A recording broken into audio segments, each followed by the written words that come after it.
Selamat datang pada video pembelajaran akuntansi keuangan menengah.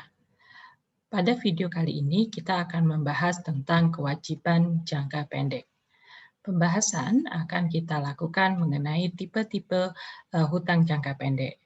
Hutang jangka pendek, provisi, dan kontingensi. Ada 3 hal karakteristik yang melekat pada liabilitas jangka pendek, yaitu akun ini atau kewajibannya merupakan kewajiban pada saat sekarang. Dia tentu saja akan meningkat pada periode yang akan datang karena selain pokok kita juga akan memperhitungkan bunga. Kemudian hal ini merupakan outflow dari beberapa resources yaitu cash, barang atau jasa. Jadi ketika kita membeli barang pada vendor, kemudian kita juga ada transaksi yang berhubungan dengan jasa, kemudian kita juga ada hutang yang berkaitan dengan cash, itu akan menghasilkan kewajiban. Kemudian current liabilities, jadi tentu saja apa bedanya dengan current liability dengan non-current liability, yaitu adalah periodenya. Periodenya yaitu kalau current liability harus kita selesaikan dalam kurun waktu 1 periode akuntansi, yaitu dalam 1 tahun. Gitu ya. Kemudian berikutnya adalah tentu saja tidak boleh lebih dari 12 bulan. Gitu ya, itu adalah yang melekat. Nah, biasanya current liability memang digunakan untuk kegiatan operasi, ya, kegiatan operasi.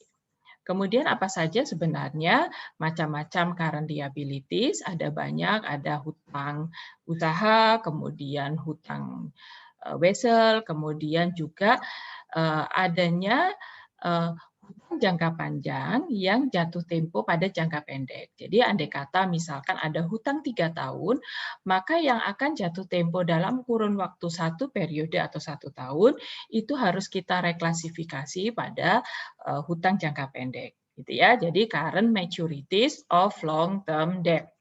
Kemudian juga obligasi yang sifatnya jangka pendek.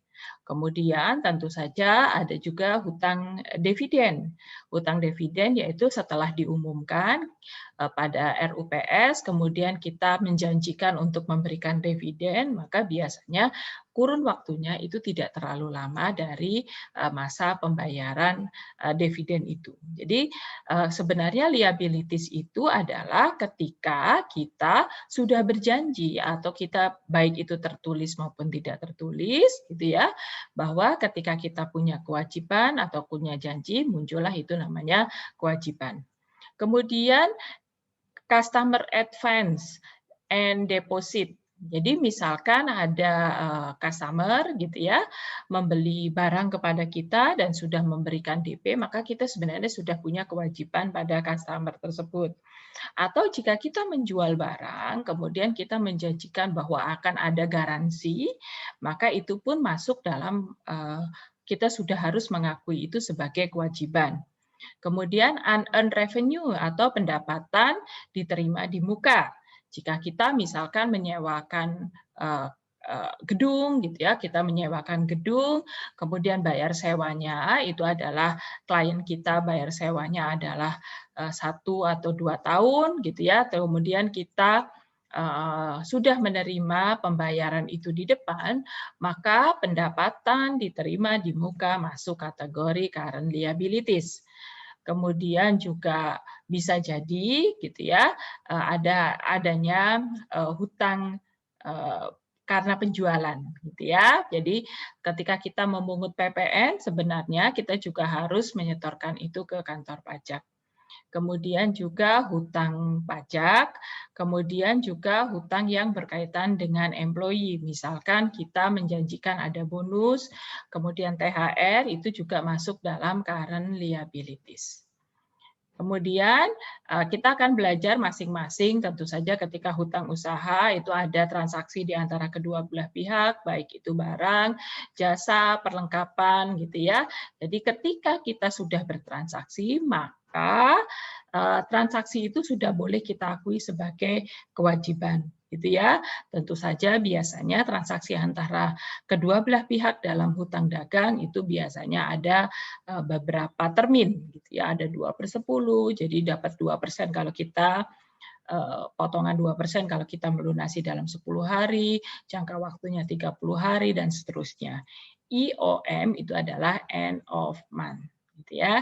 Jadi tentu saja ini karena berkaitan dengan transaksi kita dengan vendor atau supplier. Ya, jadi hal-hal yang tadi saya sampaikan gitu ya, bahwa memang kita punya kewajiban, maka harus kita akui sebagai apa namanya, kewajiban sudah pada, karena ini adalah kalau Anda ingat di akuntansi keuangan menengah 1, akuntansi menganut konservatif, yaitu ketika terjadi kewajiban harus segera diakui.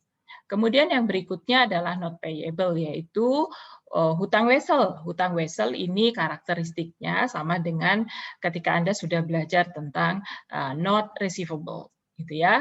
Hanya saja not receivable itu adalah kita mempunyai tagihan, kalau not payable gitu ya, kita punya kewajiban, gitu ya.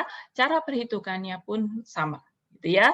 Cara perhitungannya pun sama, kemudian klasifikasinya ada yang interest bearing atau zero interest bearing. Kalau interest bearing itu adalah nanti kita akan dikenakan bunga pada periode tertentu. Kalau zero interest bearing itu adalah seolah-olah kita tidak kena bunga, gitu ya, kita tidak bunga padahal itu bunga sudah melekat.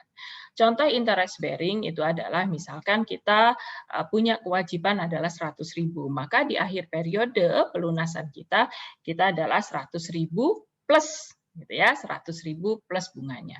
Kalau zero interest bearing, maka ketika kita misalkan punya kewajiban 100.000, biasanya kita terima kurang dari 100.000. Ya, nanti silahkan dipelajari latihan soalnya. Ini contoh adalah bahwa ada bank itu ya setuju untuk memberikan pinjaman sebesar 100.000 euro gitu ya, dan dia akan dilakukan 6% untuk 4 bulan note gitu ya. Maka ketika tanggal 1 atau terjadinya hutang itu adalah cash dan not payable, dan ketika kita memperhitungkan bunga adalah 6% kali 4/12, karena 6% itu adalah bunga itu diperlakukan 1 tahun.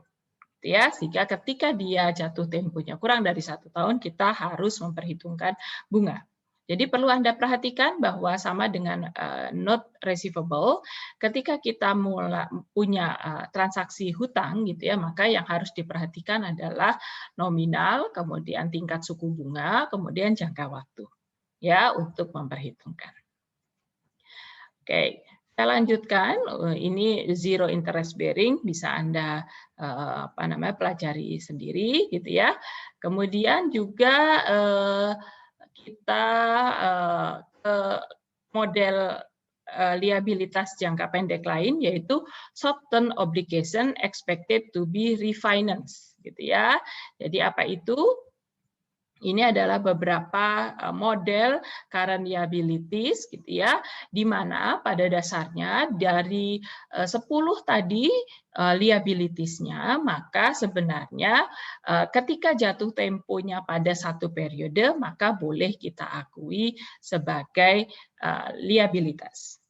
Baik, nanti silahkan Anda coba latihan soal, kemudian contoh, karena memang current liabilities dan mata kuliah akuntansi keuangan itu harus dicoba latihan soalnya. Terima kasih, selamat mencoba latihan soalnya, silakan mencoba.